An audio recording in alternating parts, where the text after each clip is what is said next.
ada 44% penduduk usia atau lansia di Indonesia itu bergantung kepada keluarga. Thank you for your time, Pak Helman. And we had a really good meeting with the trade union today, and to follow up our tripartite national dialogues on May 7th. But maybe it's a good opportunity for us to maybe recap what we have discussed, and also to touch on some related issues on aging and pension reforms. But before that, maybe I will invite myself to introduce. My name is Ipe Tsuruga, as you know, Social Protection Program Manager at the ILO, and you're Pak Helman, but I would like to invite you to probably self-introduction first. Ya, baik, terima kasih Ipe. Nama saya Hermansyah. Saya dari Serikat Pekerja Kimia Energi dan Pertambangan untuk 23 tahun ke belakang, dan saat ini saya sedang ditugaskan menjadi salah satu anggota Dewan Jaminan Sosial Nasional untuk periode tahun 2024 sampai dengan 2029. And currently you have two trade union representatives, right, in the DJSN? Ya, ada dua perwakilan dari Serikat Pekerja di DJSN. Yang pertama saya sendiri, dan yang kedua ada Bapak Royanto Purba. So can we say DJSN is a tripartite bodies? What is the aim of DJSN? Kami ada 4 elemen dalam DJSN. Yang pertama ada elemen pemerintah yang terdiri dari 5 kementerian, Kementerian Kemenko PM, lalu Kementerian Keuangan, Kementerian Kesehatan, Kementerian Ketenagakerjaan, dan Kementerian Sosial. Lalu elemen yang kedua dari unsur ahli, tokoh masyarakat, ada beberapa dokter dan teman-teman akademisi. Yang ketiga unsur pemberi kerja, dan yang terakhir ada unsur atau elemen dari organisasi pekerja. Dan tugas utama kami adalah melakukan pembuatan kebijakan secara umum dan melakukan sinkronisasi penyelenggaraan jaminan sosial nasional. Okay, thank you, Pak Helman. Maybe we start main discussion today. We had spent so much time on discussing pension, aging, but generally speaking, do you think Indonesia think about the future of their life? Because many people say it's hard to live today. Why do we have to think about the future? What do you think about the perceptions of Indonesian people and workers' perception? Ya, pengalaman saya berinteraksi dengan teman-teman pekerja yang pensiun, saya mendapati satu realita bahwa banyak pekerja yang pensiun yang mereka kehilangan banyak uangnya karena salah pengelolaan, dan pada akhirnya mereka sangat bergantung kepada keluarga. Dan itu juga terjadi kepada perusahaan-perusahaan besar, di mana para pekerja di saat mereka bekerja dapat upah yang lumayan besar. Tapi di saat mereka pensiun, mereka harus bergantung hidupnya kepada keluarganya. Sekali itu realita yang sering saya hadapi dan saya lihat dari teman-teman yang pensiun. Do you think the Indonesian current generation can pay like a minimum wage until their parents pass away? I mean, many people say we will take care of my parents. Then parents' generation says my children will take care of me and my husband. Do you think that will happen in your view? Ya, saya kira ada beberapa hal yang bergeser. Dulu di Indonesia kita punya semacam pandangan semakin banyak anak, semakin banyak rezeki yang kita dapat. Tapi hari ini dengan melihat berbagai hal, termasuk persoalan flexible labor market yang terjadi, di mana hubungan kerja sangat singkat sekali, situasi itu sudah sangat berubah. Dan saya kira ke depan setiap orang perlu dipastikan mempunyai semacam jaminan pensiun di saat mereka sudah memasuki usia pensiun. Jadi tidak lagi bisa bergantung kepada keluarga. Saya kira seperti itu, Ipe. How many brothers and sisters do you have, if I may ask?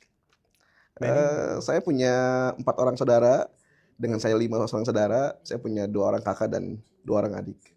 What about your parents' generations? What is the average numbers of siblings in your parents' generations? More? Ya.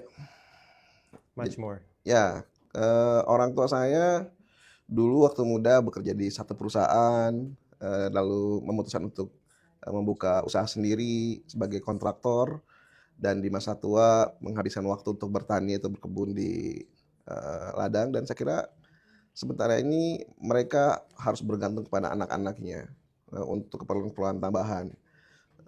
Tapi sebagian dari kebutuhan mereka bisa sediakan sendiri. Saya kira ini menjadi penting bagaimana agar ke depan para penduduk yang berusia lansia juga tetap punya martabat, bisa hidup tanpa ada persoalan merasa tergantung di depan keluarga dan anak-anaknya. Yeah, as an ILO official, we try to talk to more union members across the countries in many different provinces. And I always ask, how much savings do you have in your bank account?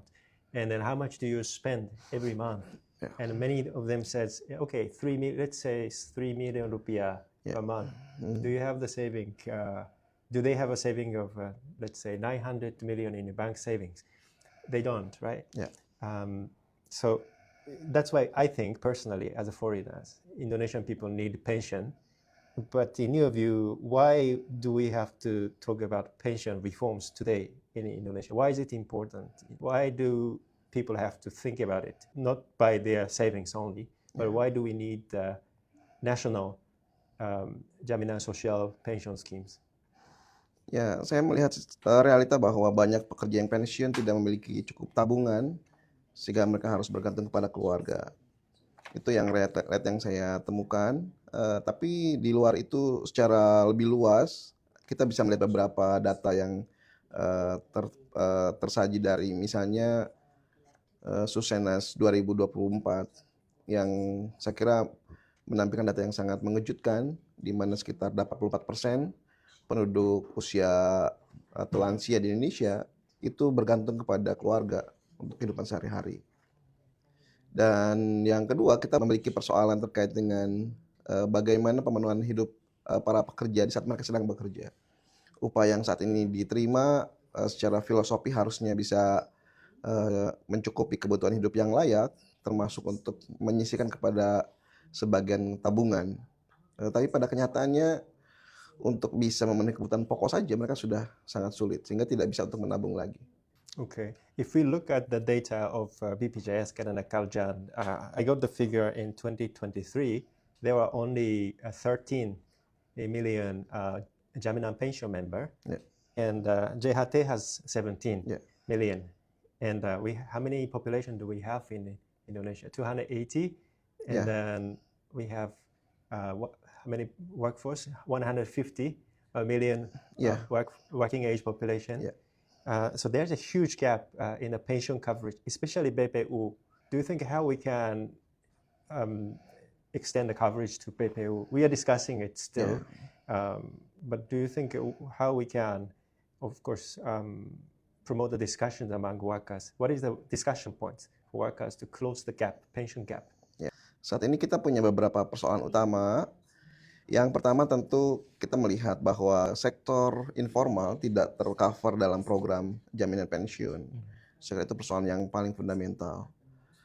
Yang kedua, kita juga melihat bahwa manfaat jaminan pensiun yang hari ini eksis belum cukup untuk bisa memberikan kehidupan yang layak buat para pekerja yang pensiun. Kalau kita rujuk kepada konvensi ILO terkait dengan replacement ratio yang harusnya bisa sampai 40%, maka manfaat pensiun yang hari ini bisa diberikan oleh jaminan pensiun itu masih cukup rendah. Itu masih di angka sekitar 10%-an. Saya kira ini juga persoalan yang menjadi program yang harus kita perbaiki dalam program pensiun ke depan. Dan yang terakhir, saya kira untuk perbaikan program jaminan pensiun, kita perlu melakukan semacam harmonisasi berbagai kebijakan untuk memastikan bahwa para pekerja di usia pensiunnya mereka bisa dapat semacam manfaat berkala yang rutin mereka terima dengan manfaat yang cukup baik untuk mereka bisa berkembang secara kehidupan sosialnya. Saya kira seperti itu, Ipe. Yeah, I think you made also a very important reference to the retirement age. But in Indonesia, I observe a different retirement age exists. Most companies apply 55, right? 55 as a corporate retirement age. And Jaminan pension this year, 59. Jaminan Hari Tua, 56, right? Jaminan Hari Tua, 56. Sorry, 56. And most people still work after this age, in my view, as a BPU. But do they have enough protection after 56 and still work as a self-employed, is there any discussion points that we should improve the employment conditions of older people who are still working? Ya, sebenarnya secara demografi kita bisa mendapatkan bonus demografi kedua, khususnya bagi para pekerja yang sudah memasuki pensiun tapi masih bisa produktif. Tapi saya kira perlu juga dorongan dari pemerintah untuk bisa membangun ekosistem yang lebih baik. Misalnya dengan membuka beberapa lowongan pekerjaan yang bersifat spesifik, lalu terkait dengan perlindungan sosial, itu saya kira perlu dukungan dari pemerintah. Dan yang penting saya kira program jaminan sosial yang hari ini sedang kita kembangkan harusnya bisa menuju ke arah sana. Because there are also problems with youth unemployment. We didn't think about discussing this today, but some people argue in reality, no pension for old people. They have to work, but no protection for old people. Like a JKP, above 54 years old, they cannot participate in JKP now. But still young people also have difficulties finding first job. So there are a lot of issues in my view. Okay, maybe I will come to the very last question. I read the news article on April 18th. The Dr. Philip Wamafama from Papua, chairman of Committee 3, TIGA, right? They said on the media that Indonesia should ratify the ILO Convention 102. We try to follow up with him, but what is your views? Why is it important for Indonesia to ratify the Convention 102, and how can the ILO help this process, or in general, how can the ILO's convention help Indonesia improve jam source? Dalam pandangan saya kira penting untuk bisa meratifikasi Konvensi 102 yang diterbitkan oleh ILO. Setidaknya dari dua tinjauan. Yang pertama terkait dengan program yang diselenggarakan. Kita masih melihat ada beberapa program yang belum diselenggarakan oleh pemerintah Indonesia, seperti hanya perlindungan maternitas buat para pekerja perempuan yang saya kira sangat penting sekali. Dan yang kedua juga yang saya kira penting, bagaimana program-program yang hari ini sudah dijalankan itu bisa dijalankan sesuai dengan filosofinya. Seperti halnya jaminan hari tua yang harusnya diberikan di saat para pekerja memasuki usia tua. Tapi sementara ini masih bisa dilakukan pengambilan di saat mereka sudah masih muda, saat terlepas karena memang ada kondisi-kondisi mendesak. Saya kira ke depan kita perlu akselerasi berbagai program yang hari ini ada, dan kita bisa arahkan untuk menuju konsep filosofi yang sudah ditetapkan di dalam Konvensi ILO 102.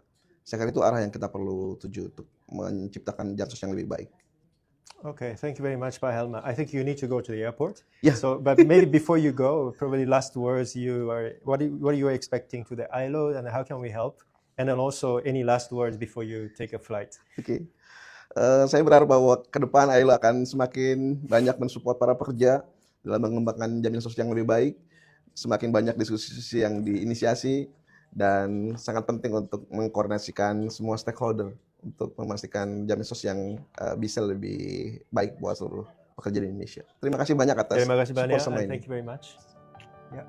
Thank you, Pak Helman. I think we close here today, and we hope we can have another chat anytime soon, Pak Helman. Oke.